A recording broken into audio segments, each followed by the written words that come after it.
হয় আমার বাপের রাজা, আমার দাদা রাজা, আমি নিজে রাজা। তুই চিনোস না আমারে, তোর বাপের চিনে আমার। ঠিক আছে,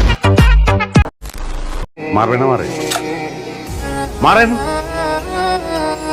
সারা জীবন তো মারছেন, ছোটবেলা থেকে মারছেন, মারেন আপনি। কিন্তু আমার সিদ্ধান্ত একটাই, আমি ভালোবাসি এই মেয়েটারে, আমি এই মেয়েটারে বিয়ে করব। বাবা তুমি জানো না, মার জাত লাগে না তো, পড়ালেখা করো নাই তো। আমি জানি মার জাত লাগে না। মার আমার জাত কি, মার পরিচয় কি? মা তো মা, তোর মা, এটাই তো পরিচয়। ভিতরে আসেন। তাহলে তো প্রমাণই হয়ে গেল।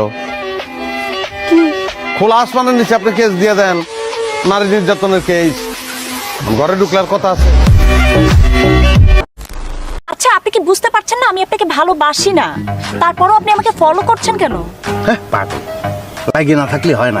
শোনো, আমার মা ছোটবেলায় আমার করলা খাওয়ানোর খুব চেষ্টা করেছে, তিতা আমি খাতি পারি না। আমি খাবো না খাবো না খাবো না, ভাতের থালা ছুঁড়ে ফেলা দিচ্ছি।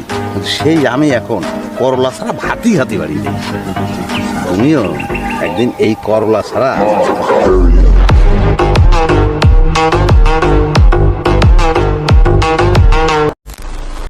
আমার টার্গেট অন্য ধরনের, বন্ধু বুঝবা না তোমরা।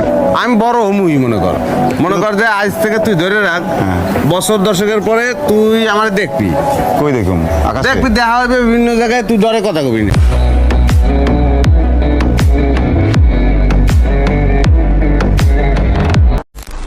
আপনারা পুরান ঢাকার সিপা গলির মধ্যে জন্মগ্রহণ করছেন, এরকম করে চলেন, তারা মনে করতে পারেন যে অমুকের মুখের উপর কথা কওয়া যাবে না, অমুকে বড় তমুকে ছোট। আমরা এগুলো মনে করি না।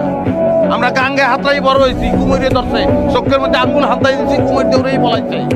বন্ধু বান্ধব আড্ডা মারতে আসি, ঠাস করে কোপ দিচ্ছি, মাথা ফাটিয়ে গেছে, তারপরে ব্যান্ডেজ নিজেই করছি। আমি অ্যাক্সিডেন্ট, আমি ডাক্তার, আমরা হচ্ছি ওই মাল।